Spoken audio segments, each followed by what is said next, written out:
Thank you, Julia. Thank you to Joe. Thank you, everyone, for having me.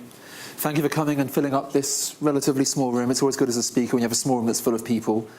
Then you can go home to your wife and children and say, you know, the room was full. Everyone listened attentively. It was wonderful. You know, I didn't want the big room upstairs. I saw it this morning. I was like, I'm glad I'm not speaking here. It's far too big. I'll never fill this room. Not even if I pay people to come. I can't fill this room. I gave a talk a few years ago in Cambridge. They gave me a very small room. It was really packed. At the end of the talk, the queue of the door was so long that people left out of the window. And I got to go home and say, you know, it was so controversial that, you know, people were jumping out of the windows, darling. It was terrible. And I hated every minute of it. And, of course, it was on the ground floor, which watered down the story slightly. Okay, so hello, I'm Steve Smith. I'm a continuous delivery consultant, and I'm going to talk about measuring continuous delivery. So let's get started. That's me. I'm the author of a book called Measuring Continuous Delivery. It's on LeanPub. It's about 7/8 finished. I work on it 4 nights a week between 11 p.m. and 2 a.m. It's 18 months in. It's nearly there. I co-authored the book with Matthew Skelton, who's also speaking here, called Build Quality In, which is like an anthology of continuous delivery stories.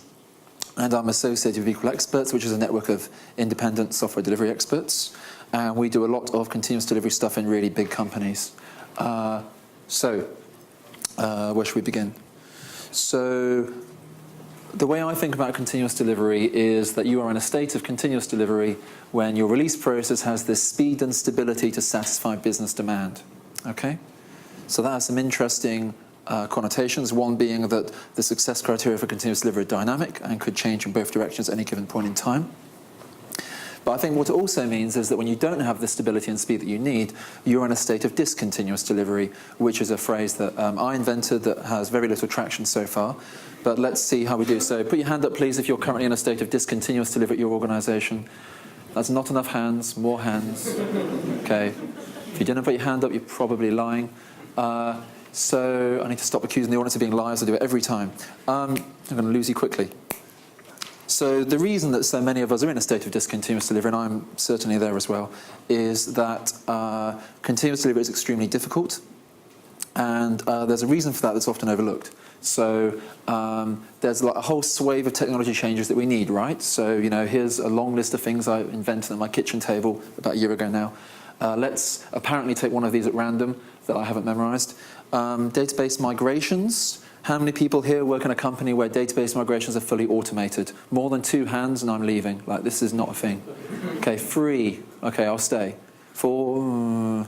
You put up your hand very hesitantly, sir, as if you're like, it's automated, it kind of works. You know, all right, that's a wave, as in, yeah, we're trying. So, good that you keep trying. So, this is something that's really important, okay? And there's a reason why a lot of companies don't have it. It's because it's really hard. You know, so you think about the cost of that work, you think about the technology changes that are required to make that work reliably in production, day in, day out, on a big, scary database that you've had forever.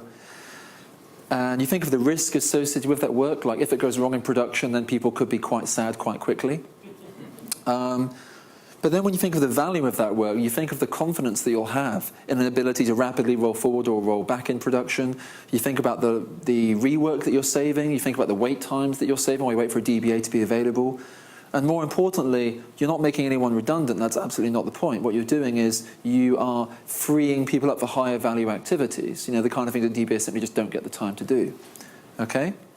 Now that cost, value, risk balance, you need to apply that to everything here, okay? Because you probably need all of these things. And, you know, there's a real smorgasbord of technology out there now, so it's really hard to know what it is you should be using. And the good news is that Jez, Dave, myself, and others have always said it doesn't matter what tools you use as long as you avoid the really bad ones, okay? So you can use Git, you know, you can use Mercurial, you can use GitOps if you absolutely really, really have to. Just don't use CVS, okay? Just don't do that, and you'll be fine, all right?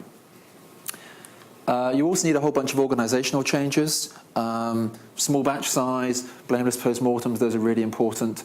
I'm going to distract myself. Okay, so blameless postmortems. Why don't companies do this? You know, it used to be that we'd all troop into the accusing parlor and say, you know, Steve's the one that screwed this up. Now we all troop into the accusing parlor and go, oh, this message queue is the thing that's at fault. Bad message queue. You know, there's still this focus on one thing being the problem, rather than looking at it holistically and understanding the different contributing causes to an incident.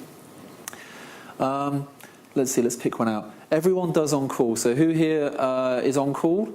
Oh, wow, that's awesome. That's a lot of hands. I'm very impressed. That's awesome. So I was kind of a late convert to Build It, You Run It. It was only kind of about a year and a half ago that I really kind of properly swallowed the Kool-Aid and was like, we should all be doing this immediately.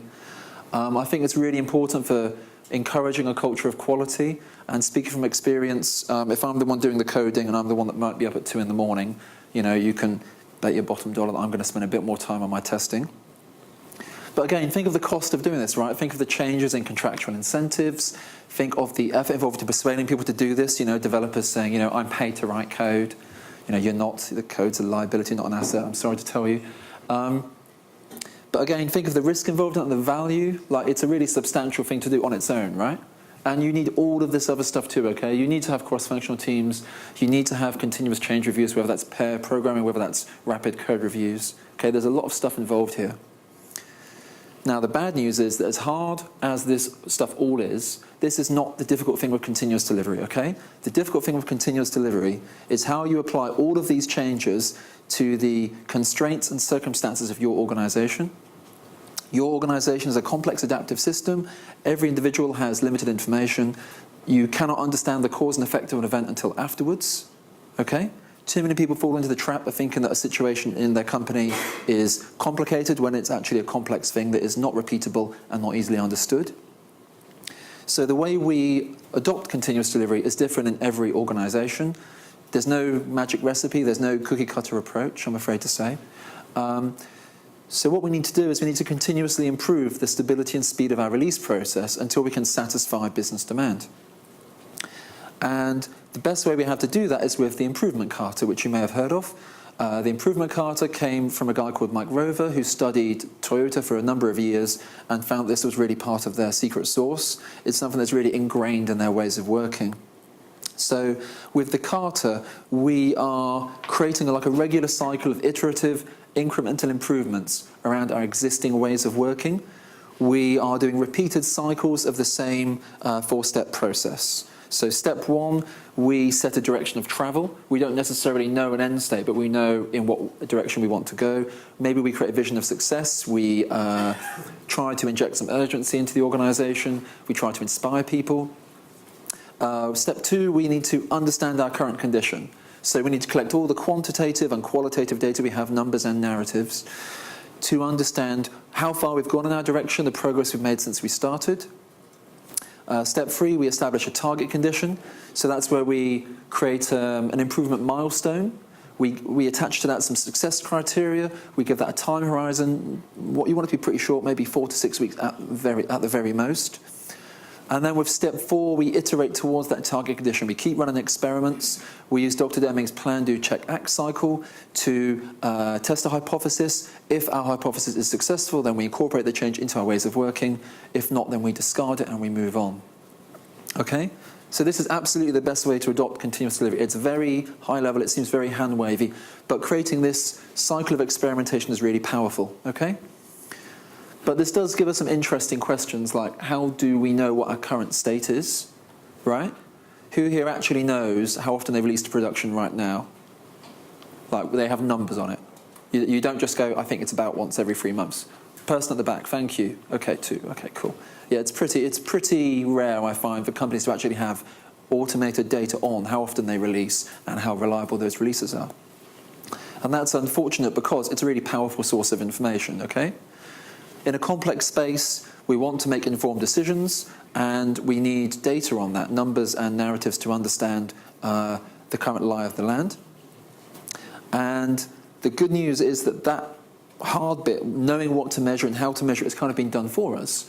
So Dr. Nicole Forsgren, Jez, and friends have for a number of years done the State of DevOps reports. They've got a book out called Accelerate at the moment that's really good as well.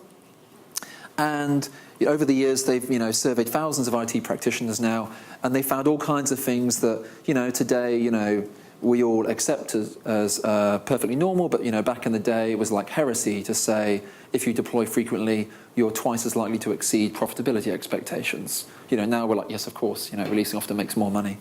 I was saying to Matthew before the talk, it's kind of nice that we don't have to have that argument anymore. At least not too often, I find.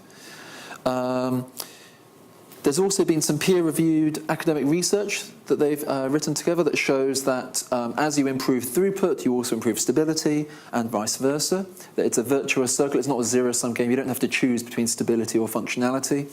And that's really nice because big IT companies have lied to all of us for many, many years and said, you have to choose one, which is, obviously nonsense. But, they like to wallow in our money, so, good luck to them. Now, this is relevant to us. This is relevant to a desire to measure continuous delivery and measure our ability to improve because Nicole, Jez and friends have always used the same measures of throughput and stability. So with stability, they've used change failure rate, which is how often something goes wrong, and failure recovery time, how long it takes to recover from a failure. And for throughput, they've used lead time, which is how long it takes to make a change, and they've also used frequency, which is how often you make a change. Okay, so these two measurement pairs form clarification chains. There's a really good book called How to Measure Anything by a guy called Douglas Hubbard that describes how when something is intangible, you measure separate things that are tangible and then combine them. And then from that, you can actually measure and understand something that's actually intangible. So it's possible for us to actually understand throughput as a concept and if we are improving or regressing. Now, these are measures. These are one-off quantifications of a thing at a point in time. It occurred to me a couple of years ago now, it would be really useful to turn these into metrics, to measure them on a regular basis, to actually understand if we're improving or regressing. And by doing that, we're increasing the information value of the data that we have. And then I went a little bit further and thought about presenting related metrics in the same space, so applying the same temporal properties to them. So looking at lead time and frequency, for example, in a single visualization with the same measurement interval, the same measurement size, the same measurement duration. And then what you're doing is you're really putting an awful lot of information in one go. So I think of those as indicators. So that's like a collection of metrics with the same temporal properties that can surface trends in a particular domain. Okay? So a deployment indicator might be deployment failure rate and deployment failure recovery time together. And for deployment throughput, we can measure deployment lead time and deployment interval together. Okay? Now, it's important that you measure these things together. Okay, so there's an easy one here. So in my book, I talk about a trend of fast but infrequent, which I find is very common in a lot of the companies that I visit. So who here has a really small lead time from build to production? You can do it in maybe a couple of days. Yeah, quite a few hands. Okay, now how often do you actually release to production? Once every couple of months, perhaps? Yeah, some people are grinning at me. This is really common, right? You need to measure the two things together, okay? And with that information presented in a single way, it's a really powerful tool. So here's what a deployment stability indicator kind of means in a generic technology value stream. So deployment failure rate is the percentage of deployments that fail, and deployment failure recovery time is the median and standard deviation in time between production deployments. Now, we want to look at the median and standard deviation because we want to assess average and variation. It's not enough to just look at a central tendency metric. You want to actually understand how predictable something is, how sustainable it is as well. And with deployment throughput, deployment lead time is our time from build to production, median and standard deviation again, and deployment interval is your time between production releases. And as I've just said, it's that little arrow there. Don't be fooled by the size of the arrow. That time between production releases is where you lose a lot of time, and that won't show up on something like a value stream mapping. Okay, so that's some really nice hand-wavy theory, but fortunately for you lovely people, your presenter has spent quite a significant portion of the last few years actually implementing this. So between 2014 and 2017, I was an operations team lead in a major UK government department. We had 60 teams, 100 digital services, and about 500 microservices running on a secure multi-cloud private platform as a service. I was team lead on a delivery enablement team. That's the phrase that we're all using now. That wasn't what we called it, but that is what it was in hindsight. And we also owned the release engineering. So we managed builds and deployments and improving that tool chain, and we'd also come and help your team release to production more often and advise you on how to get the most out of the platform. So this is what the value stream looked like for all 60 teams in our government department, okay? So first of all, you commit some code to a branch. Please don't do that when I'm watching. It saddens me. Then the code goes to master where it should have been in the first place. What took you so long? Please just do that in the future, thank you. Then it goes to your build server. Yes, we have one of those. Please don't call it CI. That's not a build server, it's a practice. Then we had an optional test environment if you really, really had to do some end-to-end testing, which is not a good idea, but occasionally, you might want to do it. There was a mandatory performance testing environment, and then we went off to production where we wanted it all along. Exploratory testing happened locally. All of this means that it's kind of an interesting problem when you're on a delivery enablement team and you're trying to understand how to help and where to help, okay? So it's very hard to make accurate predictions, if not impossible, about a complex adaptive system, but we can have heuristics. And in a lot of organizations I visit, end-to-end testing is mandatory, and it isn't too long before I start to home in on that as a potential source of waste and delay and rework. But here it's optional. The release process was fully automated. The teams were cross-functional, so every team had developers, testers, user researchers, product owners, business analysts, operators, the other one. So there were no handover delays between teams. So we really had no idea of what we were going to find in terms of where delays were happening and how we could best help teams. On top of that, there's the problem of which of your 60 teams do you help first, especially when they're scattered all over the United Kingdom. Do you help the team sat opposite you, waving come and have lunch, Steve, I have problems? Do you help the team in Fishguard, trapped in a cupboard, smelling faintly of fish, we've got all these problems, please come and help? Or do you help the team in Carlisle, where's Carlisle? I don't know. We've got teams there, there's teams in Carlisle, we should, probably visit them.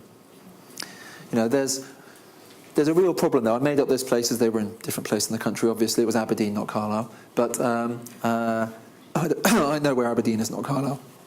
But there is a real problem there, right? How do you know which teams to help before they know themselves that they need help? That's quite hard to figure out.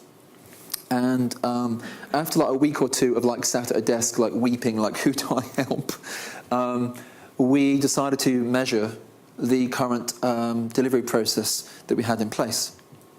So first of all, we created a vision of success. And by we, I mean I. It's very easy to create a vision of success in the UK government. You wait till everyone goes to lunch. You write a Confluence page saying, we will release at least once a fortnight. It will take less than a week. It will go wrong no more than 1 in 20 times. And when it goes wrong, we'll fix it in under a day. And then when everyone comes back for lunch, you act as if that's always been the case, and you repeatedly use this document as a call to authority for at least a year, hoping that nobody will ever turn up and say, I've looked at the change history of this document, Mr. Smith, and you're the only one that ever touches it. You go, I don't know how that happened. Don't do that, obviously. Do a proper vision of success where you talk to your senior leadership, you talk to your business stakeholders. Don't do what I did, okay? Now, that's one of the few serious things I actually say in this talk. I don't do that thing, okay? So now you might look at these numbers and think, oh, that's a bit conservative, or oh, that's a bit optimistic, okay? But I'd like you to think back to what I said about continuous delivery having a dynamic success criteria and it all being about your context, okay? One of the many ways that you control me online is to say you're not doing continuous delivery unless you do it 3 times a day. I don't know why they always sound like that, but who cares how many times a day it is, right? If you're satisfying business demand and that is once a fortnight's good enough, then great, good for you, okay? If you're going faster than that, then that's fine, okay? But I don't think there are many companies in the world where it has to be, 11 times a second, whatever the hell it is Amazon's doing today, right? There's no, nirvana to reach, sorry. Okay, so how did we do this? I always forget to mention the implementation bit because it's not terribly exciting. But it's important to mention. So the way it worked was we already had a database that contained metadata of every deployment, which is obviously really the most important thing. If you are even thinking about doing this and you're not recording deployments today, start recording them now, just in case a year from now you actually want to do this, right? That data's a gold mine, and you might not have it today. So I wrote a Python script that kind of sucked it out of the database. I turned it into CSV. I chucked it into a Google spreadsheet. I created some charts. And then I think within a day or two, I showed it to some senior folks. And I was like, let's figure out which teams actually have the most challenges in front of them. And I asked a couple of people to write down the teams they thought needed our help the most, including mine that I'd done beforehand. And surprise, surprise, the numbers varied the numbers were very, very different to what we all suspected were the teams in the most trouble. And the teams that we were writing down were the teams we were most familiar with. We had recency bias. So that was kind of an eye-opener. Then we got a lot of buy-in for this, and the services were scaled up. They became microservices running on the platform like everything else. They're available on GitHub. If you chat to me afterwards, I can tell you where to find them. And then we created like a central website that everyone could go to see the indicators for their own service and also for their own team. Now, there's an important little thing here that I don't have a lot of time to delve into. There's a thing called Goodhart's Law. Who's heard of Goodhart's Law? Not enough people. Okay. So Goodhart's Law basically says if a measure becomes a target, it will not be a good measure anymore. Okay. The Windrush scandal recently, which is an embarrassment and a shame upon our government, seems to have started with a measure became a target, and then everyone started working towards it. Right. Ways that you can kind of combat it are, don't ever compare two teams against one another. So when you went to this website, you had to look at your service on its page and you had your indicators. You couldn't see another service or team on the same page. There was never any comparison of team versus team. There was definitely not any comparison of geographic location versus geographic location. Okay, it was the focus was always clearly on, this is about helping you improve yourself, and other teams have to improve themselves. You know, it's really about trying to avoid that situation where, you know, teams make up their story points for the week and then someone goes, oh, that team's got twice the story points, they're faster. Okay, so what did we find? So we had a minority of teams that actually had an average deployment failure rate of 0% and an average deployment failure recovery time of 0 days. Like, hooray, that's awesome. That's exactly what we want to see. And those are teams that we learned from and we amplified their successes. We had a majority of teams that had an average deployment failure rate of 10%, which is too high. And they had a deployment failure recovery time of 5 days, which was also too high. We actually found a team with a deployment failure rate of 67%, so they were kind of our first port of call. You know, I phoned them up and we were wondering when you'd phone us, Steve, you know, what tipped you off? And I was like, well, it's the 2 and 3 failures, mate, that's kind of caught my attention. So let's have a look at an example indicator to better describe what we're doing. So let's see. So this graph is an indicator. The x-axis is time. Do we have anyone here that's colourblind, by the way? If so, then I can go into a bit more detail afterwards. No? Are we okay? I have a friend who's a continuous delivery consultant who's actually colourblind, so red and green for him is really difficult, which kind of challenges him in his career, I think.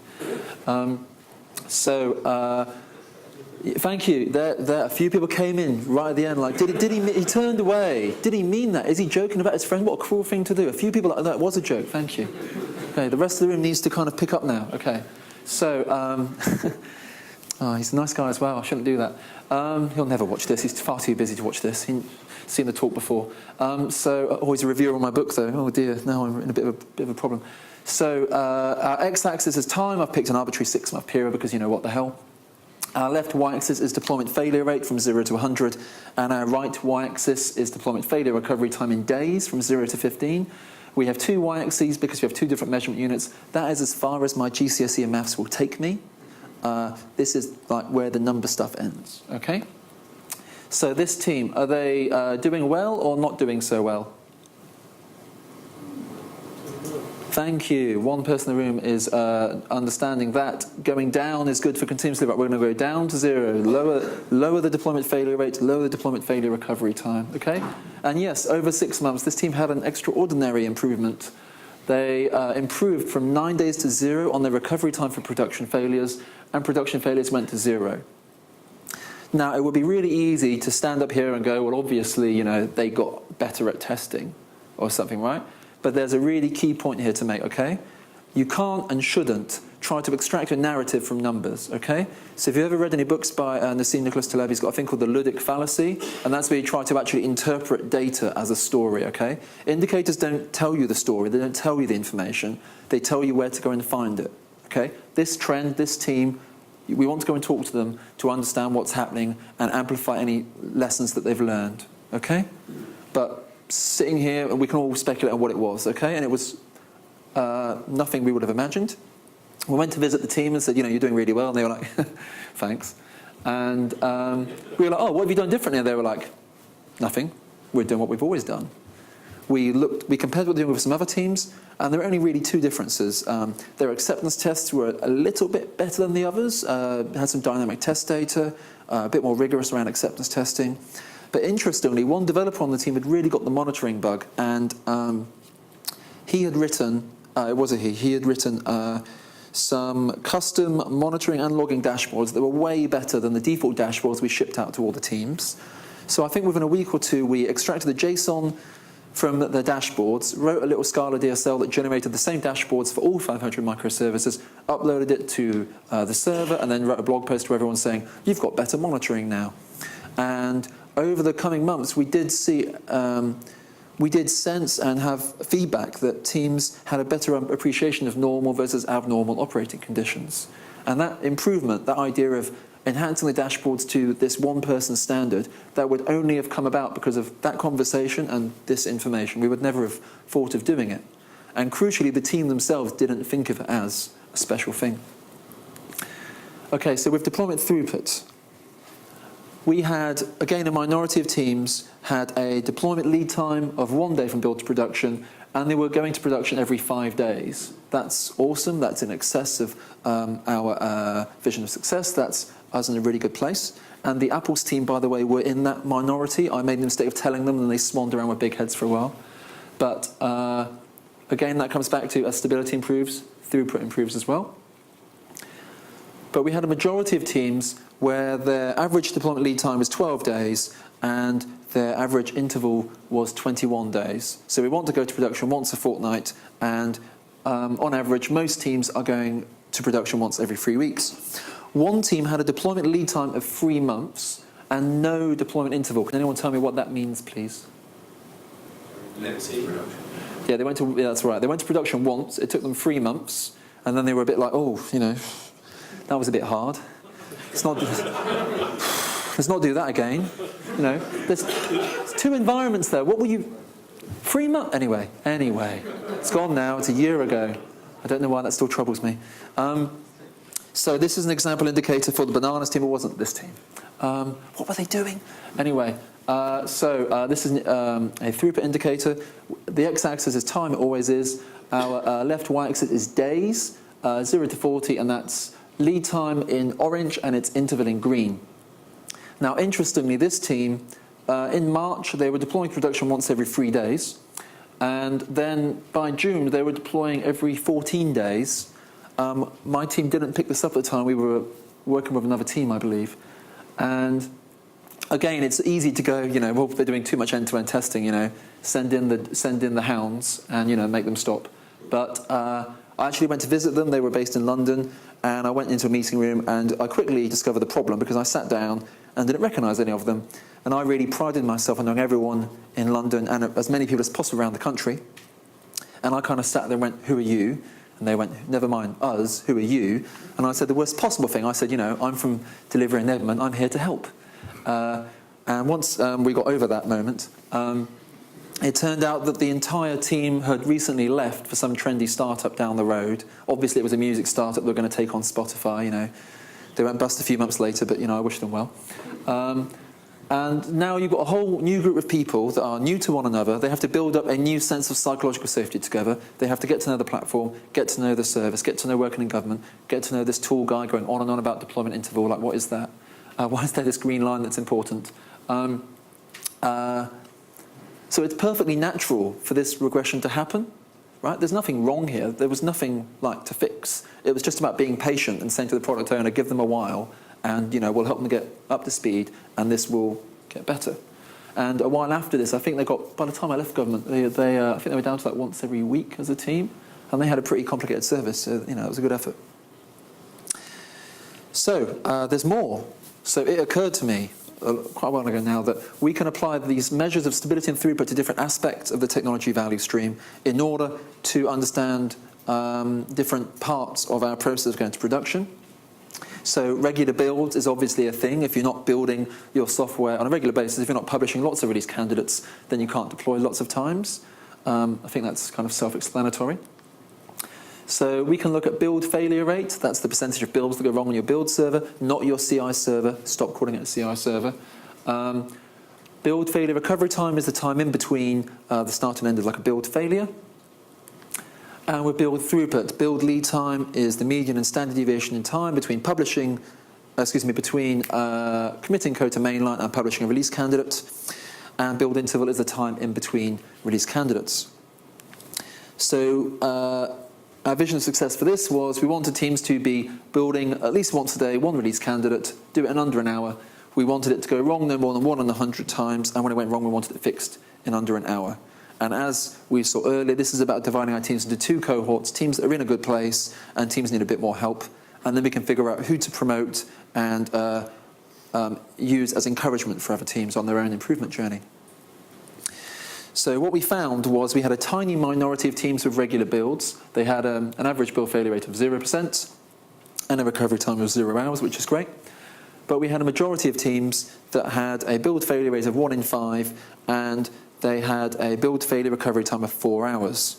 One team had an average build failure recovery time of 12 days, where I like to think what happened was, Jenkins has gone red, what should we do? Should we go on holiday for a fortnight? Yes, then it will get better.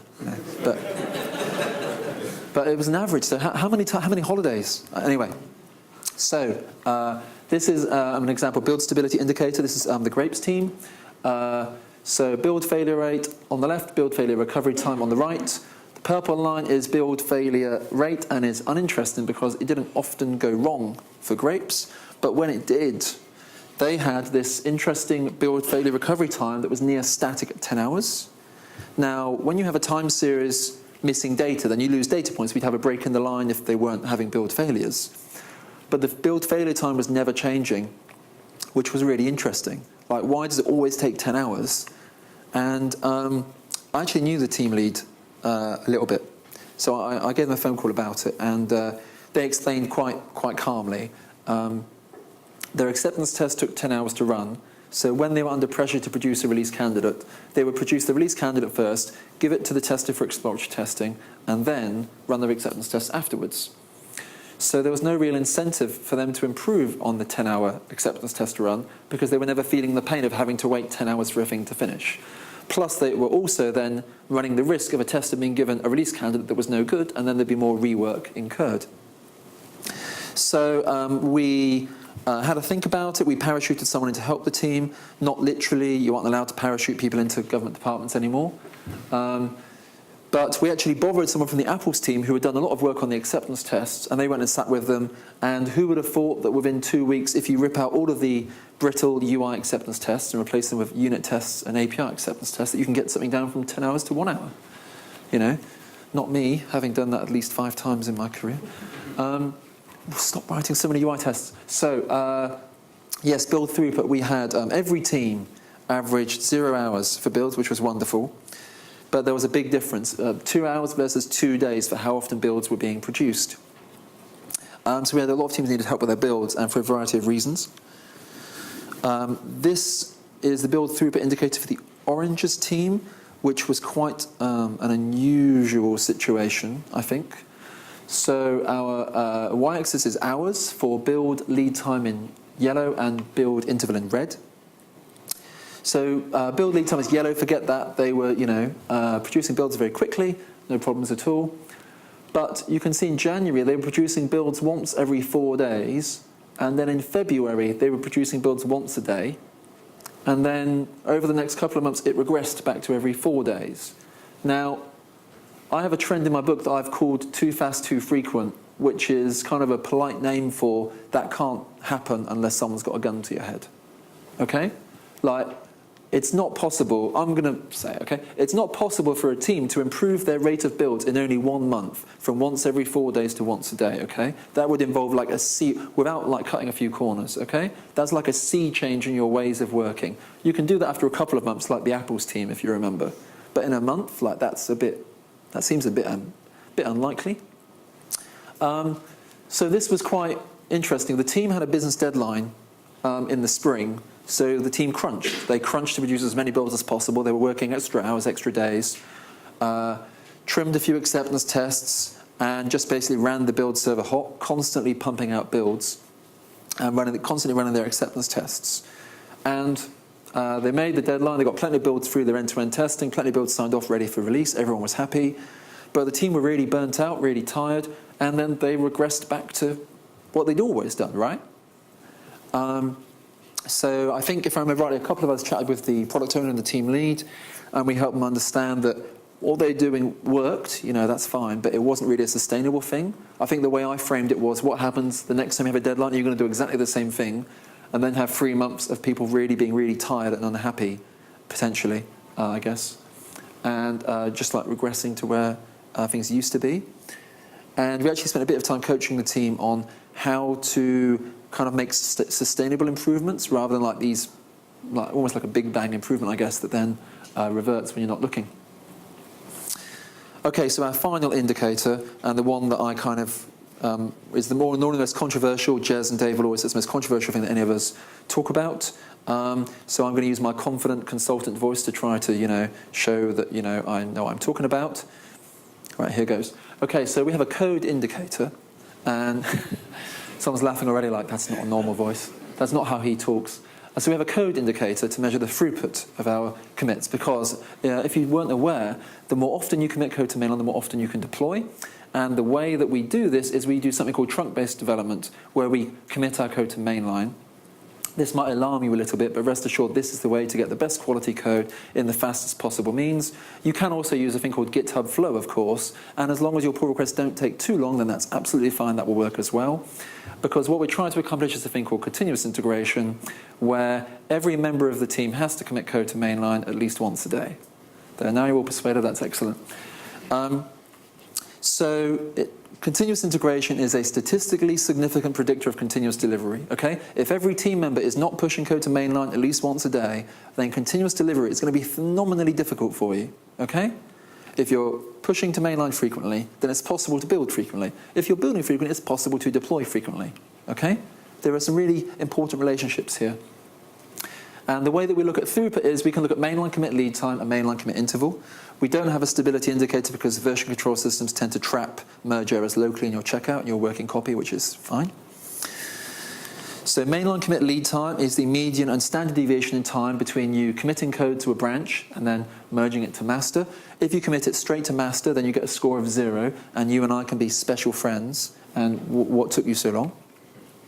And mainline commit interval is the median and standard deviation in time between pushes to mainline, or trunk or master, whatever the hell it is you want to call it today.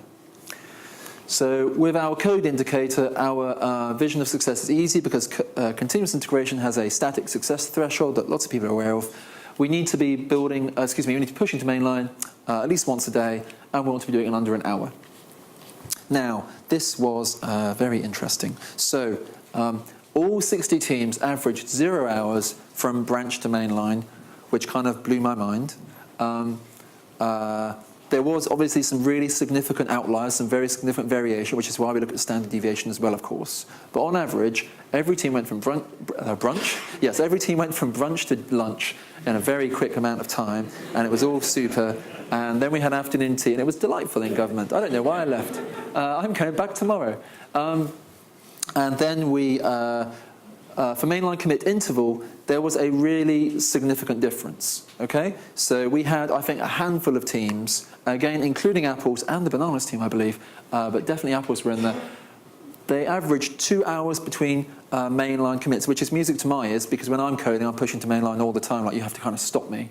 But we had like about 50 teams together averaged 5 days between mainline commits. Okay, that's not great. And it's very interesting to find the teams that aren't committing to mainline often, but are building frequently and are deploying frequently. That's always kind of an interesting relationship when that happens. It's rare, but that can go a little bit wrong. Okay, so let's talk about one of these. So the Pears team, I'll never eat another pear in my life. Yeah, where to begin? So left to right axis is hours, 0 to 750. That gives you a clue immediately. Our blue line is mainline lead time, time from branch to master, and the purple line is time in between pushes to master. So the blue line actually increases here from 0 to 34 hours. So in January, the Pears team were averaging 0 hours from push to branch to push to master. But in June, it takes them over a day to do that. And the reason you can't really see that is not because I can't draw a graph. It's because, although I can't, it's because the increase in mainline commit interval was so substantial. Over 6 months, the team increased frequency of mainline commit from once every 4 days to once every 27 days. Okay, so once a month, we are, as a team, on average, pushing code to master. Now, it would be really easy to be very snarky about this, and maybe when I was a bit younger and a bit more foolish, I might have done this. But you know, I actually think Curve's prime directive is really important, and not just for, you know, like a whinge fest in a retrospective. I mean, just assuming that people are always doing their best in the conditions that they face, I think that's kind of a good way to be in IT. That's certainly how I try to live my life and do my work. And there was some context with this team. A while, I think around February time, the team asked for branches to be built on the build server, and my team declined. I had a range of loyal sock puppets pop up on Slack and kind of say, hello, this isn't a good idea because it won't lead you towards continuous integration, it won't speed you up, and it's not a very good idea. You should be really working on your acceptance tests and your architecture to go to mainline more frequently.